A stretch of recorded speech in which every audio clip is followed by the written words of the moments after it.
Buongiorno, ben ritrovati a un appuntamento con l'informazione di Telefriuli. È morto in Friuli nella notte il presidente dell'Europarlamento David Sassoli. Era ricoverato dal 26 dicembre al CRO di Aviano per complicanze al sistema immunitario.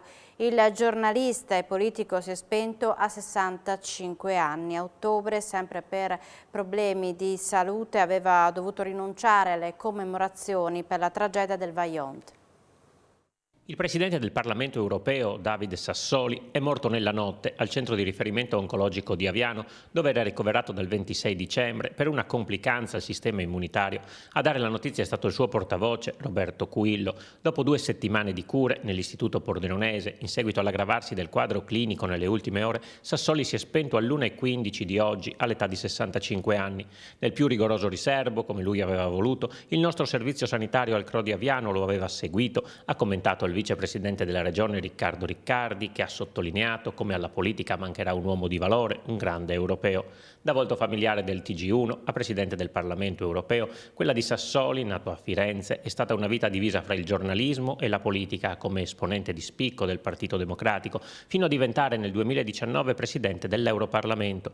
E proprio in questa veste avrebbe dovuto presenziare alle commemorazioni per la tragedia del Vajont, appuntamento per il quale aveva dato la massima disponibilità all'eurodeputato friulano Marco Dreosto, organizzatore dell'iniziativa. Purtroppo per 2 volte la sua partecipazione è saltata. Nel 2020 per la quarantena imposta dopo un contatto con un positivo in piena pandemia, poi lo scorso ottobre per una polmonite che l'aveva costretto a un ricovero in un ospedale di Strasburgo, ma aveva comunque inviato un messaggio al Friuli, sottolineando come il Vajont fosse un simbolo degli errori e delle tragedie che l'Italia avrebbe potuto evitare. Tantissimi i messaggi di cordoglio dal mondo della politica e non solo che stanno giungendo in queste ore per ricordare la figura di Sassoli e il suo impegno per l'Italia.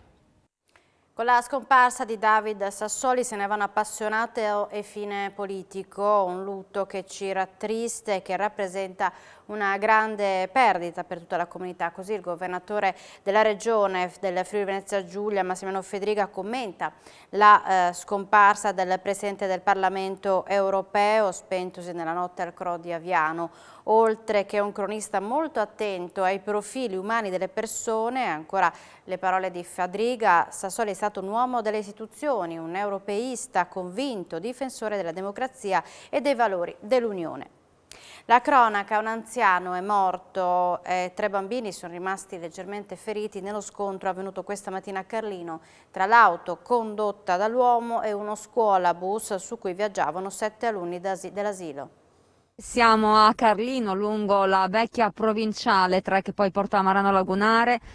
Su questa strada da poco sono stati rimossi i mezzi che questa mattina si sono scontrati, il pulmino della scuola per i bambini dell'asilo. Erano 7 i bambini a bordo. Poco prima delle 8 di questa mattina il conducente di una vettura Suzuki Ignis Rino Ricigliano, un uomo classe 47 di Carlino, probabilmente resta da accertare a causa di un malore, ha invaso la corsia opposta lungo la quale proprio in quel momento stava sopraggiungendo lo scuolabus.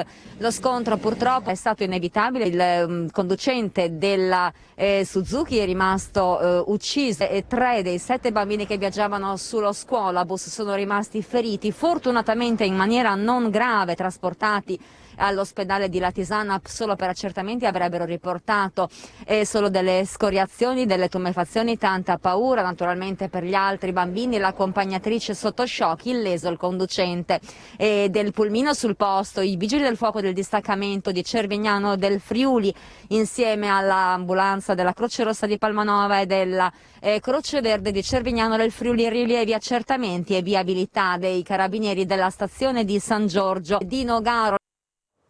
Rimane al momento un unico indagato per la morte di Robert Trajković. Si tratta del giovane fermato Ali, 21 anni, di origine marocchina, che ha confessato di aver ucciso il 17enne per una fidanzata contesa. A quanto si apprende, il giovane non è stato ancora interrogato dal GIP, che dovrà decidere se convalidare il fermo. Ieri infatti la PM titolare dell'indagine, Lucia Baldovin, ha depositato gli atti relativi, chiedendo anche la custodia cautelare in carcere per il di giovane. Ad Ali è stato contestato il reato di omicidio volontario. È stata sentita ieri dal PM la ragazza che sarebbe stata al centro della contesa tra Robert e Ali. A quanto si apprende dalle dichiarazioni della giovane, non sarebbero emersi elementi rilevanti da cambiare il quadro investigativo iniziale. Nelle ultime ore gli investigatori del nucleo operativo del Comando Carabinieri di Trieste hanno sentito diverse persone che potrebbero fornire elementi utili alle indagini e altre persone saranno sentite nelle prossime ore. Arriva intanto l'appello alla società e alla politica del Consorzio Italiano di Solidarietà. Le politiche pubbliche per i giovani e per tutte le fasce più deboli della popolazione vanno cambiate profondamente e il prima possibile affinché Trieste torni a essere una città aperta e inclusiva. I violenti fatti di sangue tra giovani avvenuti negli ultimi giorni, si legge in una nota, non sono né inspiegabili né isolati. A Trieste c'è una vastissima e preoccupante area di disagio giovanile che non trova una risposta pubblica. Una donna è rimasta ferita in un incidente stradale accaduto poco prima dell'1 di notte lungo via Frattina Pravisdomini.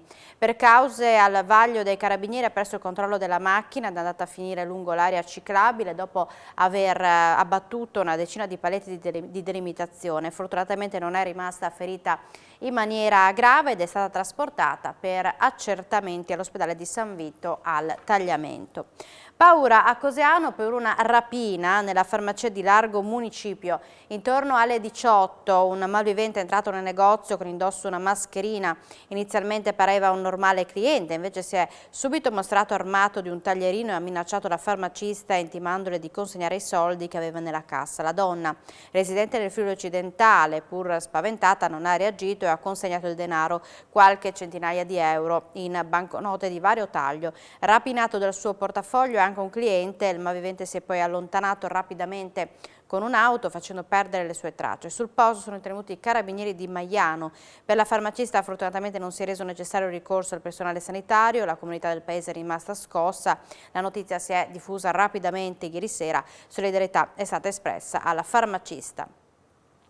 Sorpreso a rubare pelati, spintona gli addetti alla vigilanza e scappa e caccia al ladro di conserve di pomodoro. Il furto è avvenuto nel supermercato del Cittafiera di Martignacco. Gli addetti alla sicurezza lo avvicinano per farsi restituire il cibo che stava cercando di rubare e accompagnarlo alle casse. Il ladro però appunto ha reagito. È successo ieri pomeriggio sul posto, poi sono intervenuti i carabinieri della compagnia di Udine.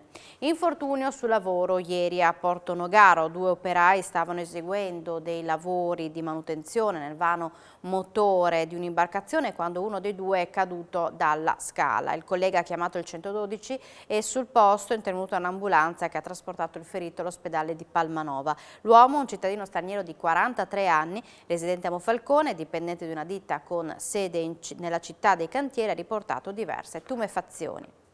Importanti novità per Codroipo in questo 2022, a metà maggio sarà posta la prima pietra della nuova cittadella della salute che sorgerà al posto del distretto sanitario. Il 21 gennaio invece sarà inaugurato il teatro comunale dopo un intervento di riammodernamento. Ce ne parla il sindaco Fabio Marchetti. 2 importanti novità per l'inizio dell'anno che riguardano la città di Codroipo, ma anche il Medio Friuli, essendone Codroipo il riferimento principale e il capoluogo. La prima riguarda la materia più importante di tutti, ovvero sia la salute, e di ieri l'annuncio del vicepresidente della regione con delega appunto alla salute, dottor Riccardo Riccardi, di un finanziamento molto importante, una parte che era già di nostra conoscenza, una parte che rappresenta una novità, per oltre 14 milioni di euro per costruire a Codroipo finalmente la città della salute. Era uno dei nostri obiettivi di governo del 2011 che vedrà realizzarsi con la posa della prima pietra a metà del mese di maggio questo importante obiettivo. L'altro annuncio che viene proprio il mese di gennaio è l'inaugurazione del Teatro Comunale di Codroipo, che è un altro fiore all'occhiello del Medio Friuli e dell'amministrazione della città di Codroipo, altra opera pubblica che abbiamo fortemente voluto, non ampliandone i posti, ancorché noi siamo sempre con gli abbonamenti in overbooking, ma aumentandone la qualità dello spazio interno e anche esterno. Quindi parliamo di poltrone FLAU, parliamo di climatizzazione dell'interno, quindi di un utilizzo anche nei mesi estivi di un importante edificio che si colloca nel centro di Codroipo e che qualifica l'offerta culturale della nostra città. E l'inaugurazione è prevista col primo spettacolo il giorno 22, immediatamente dopo il 21 in cui ci sarà il taglio del nastro. Giacomo Voli, vincitore dell'edizione 2021 di All Together Now, ha partecipato all'Auditorium Zanon di Udine al concerto The Groovy Christmas Band.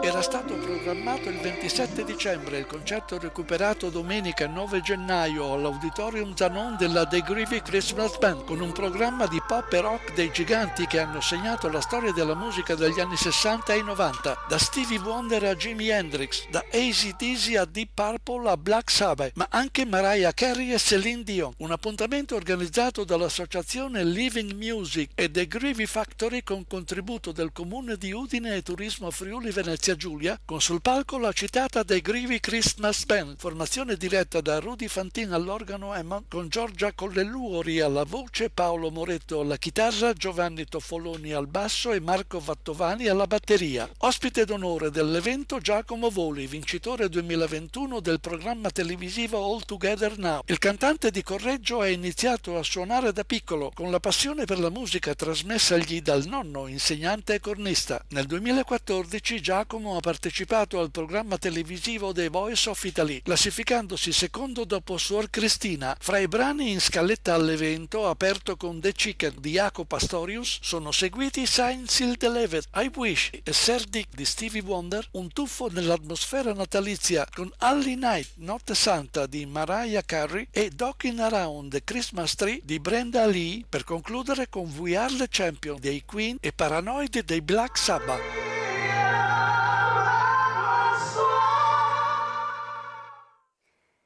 Il telegiornale termina qui, ma tornerà puntuale in diretta alle 16:30. Subito dopo la pubblicità, appuntamento con A Voi la Linea. Buona giornata.